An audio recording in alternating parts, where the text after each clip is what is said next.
الله وملائكته يصلون على النبي يا أيها الذين آمنوا صلوا عليه وسلموا تسليما اللهم صل على سيدنا ومولانا محمد وعلى آل سيدنا ومولانا محمد بعدد حروف كلام الله.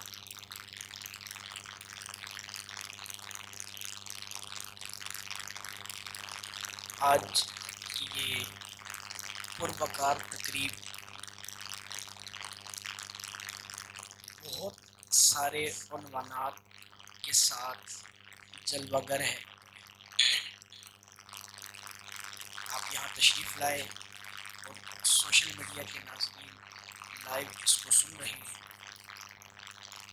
آپ سب کا دیکھنا، سننا، آنا، پڑھنا، پڑھانا سب اللہ اپنی بارگاہ عالیہ میں قبول منظور فرمائے. ہماری اس بزم کے اندر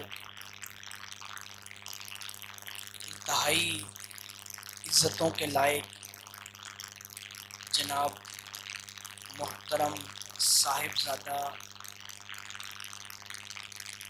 طیب عثمانی کریمی صاحب، آپ نے اس خوبصورت محفل کا اہتمام کیا. اللہ آپ کا یہ اہتمام کرنا قبول فرمائے. اور اس کے ساتھ ہی آپ سب کے لیے، ہم سب کے لیے یہ خوشخبری بھی ہے کہ یہ عنقریب مدینے کی پربہار فضاؤں میں تشریف فرما ہوں. اللہ ان کا یہ سفر قبول فرمائے، قدم قدم پر با ادب حاضری نصیب فرمائے. کے ساتھ ہمارے اس آستانہ مبارکہ کی جان شان قاضی پیر طارق عثمانی کریمی صاحب، اللہ ان کو صحت عطا فرمائے، صحت والی لمبی زندگی عطا فرمائے. اللہ ان جیسے بزرگوں کا سایہ ہمارے سروں پر دیر قائم و دائم فرمائے. یہ بھی ماشاء اللہ ساتھ مدینے تشریف لے کے جا رہے ہیں. ان کے رنگ میں آ جائیں تو بولنے میں آسانی ہے.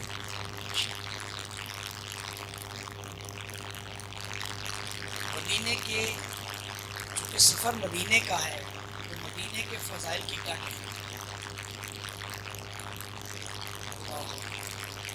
مدینہ یہ وہ واحد جگہ ہے، یہ وہ واحد مقام ہے کہ جس کے بارے میں دنیا میں سب سے زیادہ شعراء نے کلام لکھا.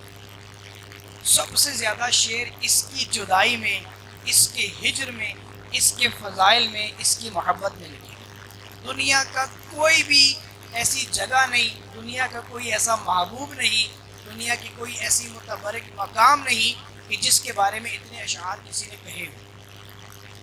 اللہ تبارک و تعالیٰ کے پیارے محبوب علیہ صاحب السلام جب اس مدینے میں تشریف لائے، پہلے اس کا کچھ اور رنگ تھا، کچھ اور ڈھنگ تھا، لیکن محبوب کریم کے مبارک قدم، ان کے مبارک سانس جب اس فضا میں، اس جگہ میں، اس شہر میں پھیلے، اللہ تبارک و تعالیٰ نے اس کو وہ عزتیں، وہ رفتیں عطا فرمائی کہ جس کا جواب ہی نہیں. چونکہ آپ اس مبارک آستانے سے بہت سارے عنوانات کے ساتھ رمضان شریف میں محافل سنتے ہیں، بیانات سنتے ہیں. میں کوشش کروں گا کہ اپنے اس مختصر وقت میں ان سب کو سمیٹ سکوں. سیدہ فاطمہ الزہرا کا یوم عرس گزرا 3 رمضان المبارک میں. اللہ، ان کے صاحبزادے، سیدہ فاطمہ الزہرا کے صاحبزادے. ہم اپنے بیان کا آغاز، ہر طرف حاضری لگانی ہے نا، کوشش کریں گے کہ ایسی حاضری ہو کہ جو سب کو شامل ہو.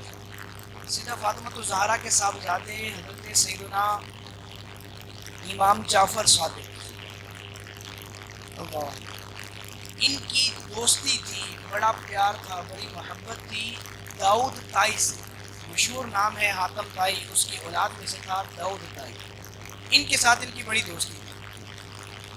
ایک بار حضرت امام پاک جو ہیں یہ مدینے کے سفر سے واپس آئے، عمرہ کر کے، مکہ پاک کے سفر سے واپس آئے عمرہ کر کے.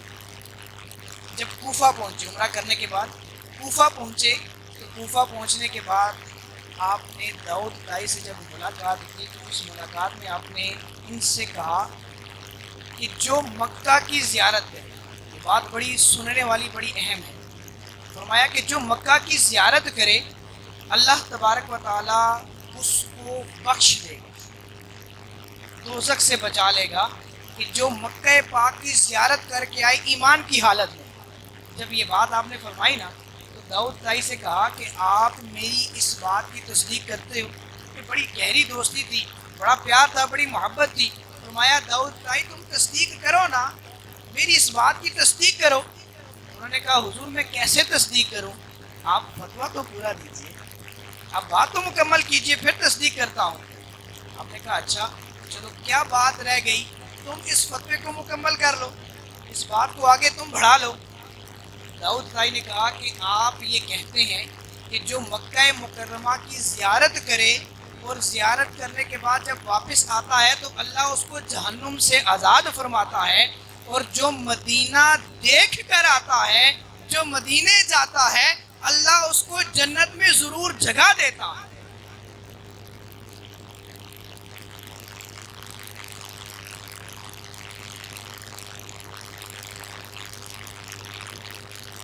حضرت امام نے فرمایا آپ میرے پاس تو دلیل ہے، امام نے فرمایا میرے پاس تو دلیل ہے کہ جو مکے کی زیارت کرتا ہے، ایمان کی حالت میں زیارت کرتا ہے، اللہ تبارک و تعالیٰ اسے دوزخ سے آزاد یوں فرماتا ہے کہ میرے محبوب نے فرمایا کہ جو مکے کی ایمان کی حالت میں زیارت کرے گا اس کا ایمان کامل ہو جائے گا۔ اور پھر دوسری جگہ فرمایا کہ جس کا ایمان کامل ہوتا ہے، جس کے دل میں ایمان رائی کے دانے کے برابر بھی ہوتا ہے، اللہ اس کو جہنم میں داخل نہیں فرماتا، وہ جنت جہنم سے بچ جاتا ہے۔ میرے پاس تو دلیل ہے بھائی، تمہارے پاس کیا دلیل ہے؟ انہوں نے کہا کہ مجھے یہ ارشاد فرمائیے کیا مکہ پاک میں جنت کا ٹکڑا موجود ہے؟ جنت کا ٹکڑا ہے مکے میں؟ کہا جنت میں کا ٹکڑا مکے میں تو نہیں ہے۔ کہا پھر مانیے نہ اس بات کو کہ مدینے میں تو خود محبوب نے فرما دیا کہ میرے گھر سے میرے ممبر کے درمیان جو ٹکڑا ہے وہ جنت کا ٹکڑا ہے۔ اور داؤد طائی نے یہ کہا، انہوں نے یہ فرمایا کہ میرا یہ ایمان ہے اس بات پر کہ جو اس جنت کے ٹکڑے میں نفل پڑے گا نا اللہ اس کو ضرور جنت عطا فرمائے گا، جنت میں جائے گا نا بھائی جو جنت۔ کیونکہ اب انہوں نے بھی دلیل دی، دلیل کیا دی؟ آپ نے دلیل یہ دی کہ حضرت ادریس آپ کی دوستی تھی حضرت رضوان سے۔ کون ہے رضوان؟ رضوان وہ ہیں جو جنت کے نگران ہیں، جنت میں جو جائے گا وہ ان سے پوچھے بنا نہیں جا سکتا، جنت کی چابی ان کے پاس ہے، دروغہ جنت انہیں کہا جاتا ہے۔ حضرت ادریس اللہ کے بہت پیارے نبی ہیں، ان کی دوستی ان کے ساتھ تھی۔ ایک بار انہوں نے یہ کہا ان سے کہ تم روزانہ جنت میں آتے جاتے ہو، کبھی مجھے بھی سیر کراؤ جنت کی، مجھے بھی دکھاؤ جنت کو۔ اب جب انہوں نے جنت کو دیکھنے کی فرمائش کی، حضرت رضوان نے اللہ سے پوچھا، اللہ نے کہا ضرور جنت دکھائی جائے۔ اب جب یہ جنت دیکھنے کے لیے آئے، جنت کے سارے بالا خانے دیکھے، جنت کے سارے مقامات دیکھے، جب سب کچھ دیکھ چکے تو حضرت رضوان نے کہا کہ حضور چلیے اب آپ کو واپس زمین پر چھوڑ آتے ہیں۔ آپ نے کہا بھائی کیوں زمین پر چھوڑ آتے ہیں؟ اللہ فرماتا ہے کہ جو ایک بار جنت میں داخل ہو جائے وہ جنت سے نکل نہیں سکتا، ہم فیہا خالدون، تو ہمیشہ رہے گا نا، جو جنت میں آ گیا وہ ہمیشہ رہے گا۔ تو داؤد طائی نے کہا کہ حضور ایسا نہیں ہو سکتا کہ جو اس جنت کے ٹکڑے پر نماز پڑھ کے آئے، جو اس جنت کے ٹکڑے میں بیٹھ کر اپنی سانسیں لے کر آئے، اللہ اس کو جنت سے نکالے گا نہیں، کبھی بھی جنت سے نہیں نکالے گا۔ تو جب یہ بات سنی تو حضور بھی، حضرت امام پاک بھی خوش ہو گئے، اور آپ نے فرمایا کہ داؤد طائی تم نے اچھا جواب دیا۔ تو یہ ہے جنت کی، یہ ہے میٹھے مدینے کی پیاری باتیں۔ ہمارے یہ بزرگ دوست، ہمارے یہ محترم دوست مدینے جا رہے ہیں تو اسی مدینے کے سفر کو آگے بڑھاتے ہیں۔ مدینے کے سفر کی کیا ہی باتیں ہیں۔ اعلیٰ حضرت لکھتے ہیں کہ جو مدینے میں گیا، جو مدینے میں جاتا ہے اس کو اس قدر خوبصورت روشنی عطا ہوتی ہے، اس کو اس قدر خوبصورت فیض حاصل ہوتا ہے کہ وہ اس فیض کو پوری دنیا میں بانٹتا پھرے وہ فیض اس کا ختم نہیں ہوتا، کیونکہ یہ وہ روشنی ہے جو خود اللہ تبارک و تعالیٰ کے پیارے محبوب علیہ الصلوۃ والسلام کی سبز گنبد سے حاصل ہونے والی روشنی ہے۔ یہ روشنی کیسے ماند پڑ سکتی ہے؟ اعلیٰ حضرت فرماتے ہیں ماہ مدینہ اپنی تجلی عطا کرے، ماہ مدینہ اپنی تجلی عطا کرے، یہ ڈھلتی چاندنی تو پہر دو پہر کی۔ دنیا کی اور جتنی بھی چاندنیاں ہیں، دنیا کی اور جتنی بھی خوبصورتیاں ہیں، وہ پہر دو پہر کی ہیں، آج آئی کل ڈھل جائے گی۔ چاند نکلتا ہے، کچھ دنوں بعد گھٹنا شروع ہو جاتا ہے، گھٹتے گھٹتے وہ اس قدر کم رہ جاتا ہے کہ روشنی ختم ہو جاتی ہے۔ لیکن جو ماہ مدینہ ہے، جو حضور جان عالم علیہ الصلوۃ والسلام کی مبارک ذات ہے، اس کی روشنی کبھی ختم ہونے والی نہیں ہے، وہ ختم ہو ہی نہیں سکتی، کیونکہ وہ روشنی تو خود اللہ تبارک و تعالیٰ کی عطا کردہ ہے۔ اس لیے مدینے سے پیار کرنا، مدینے کے فضائل بیان کرنا، مدینے کی محبت کی باتیں کرنا، یہ تو جناب بزرگوں کا شیوا رہا ہے۔ وہ ہمیشہ بزرگ جو ہیں وہ مدینے کی ہی تڑپ کے بارے میں کلام لکھتے رہے۔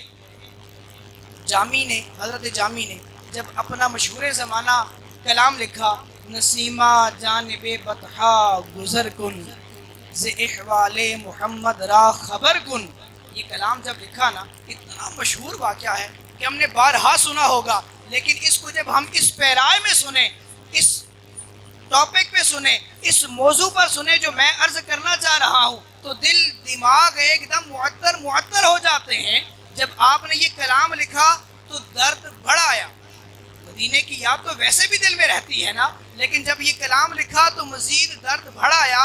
جب درد بڑھا تو مدینے کا سفر اختیار کیا، جب مدینے کا سفر اختیار کیا تو محبوب کریم علیہ السلام کو اپنی ظاہری آنکھوں سے دیکھنا، خواب میں دیکھنا تو بڑے کمال کی بات ہے نا، ہر کوئی دیکھ لیتا ہے، کمال تو وہ بھی ہے، لیکن کمال یہ ہے کہ دنیا میں ظاہری آنکھوں سے حضور کو دیکھا جائے۔ تو جب یہ تڑپ لے کر حضور جان عالم علیہ السلام کی جالیوں کے سامنے کھڑے ہوتے ہیں، ساری رات کھڑے ہو کر درود و سلام پڑھتے ہیں، لیکن دیدار میسر نہیں، دیدار نہ کر سکے، زیارت نہ ہوئی، تڑپ گئے، تڑپ کر کلام لکھا، وہ سوے لالازار پھرتے ہیں، تیرے دن اے بہار پھرتے ہیں۔ یہ کلام لکھا اور اس کلام کے آخر میں لکھا، آپ نے آخر میں مقطع لکھا کہ کوئی تیری بات کیوں پوچھے رضا، رات کو دیدار نہیں ہوا نا تو تڑپ گئے، عشق بڑھ آیا، عشق اس قدر زیادہ ہوا کہ تڑپ کر حضور کی بارگاہ میں، اپنے محبوب کی بارگاہ میں عرض کرتے ہیں کہ یا رسول اللہ صلی اللہ تعالیٰ علیہ وسلم اپنے بارے میں کہ کوئی تیری بات کیوں پوچھے رضا، تجھ سے تو کتے ہزار، تیرے جیسے عاشق تو یہاں پر کتنے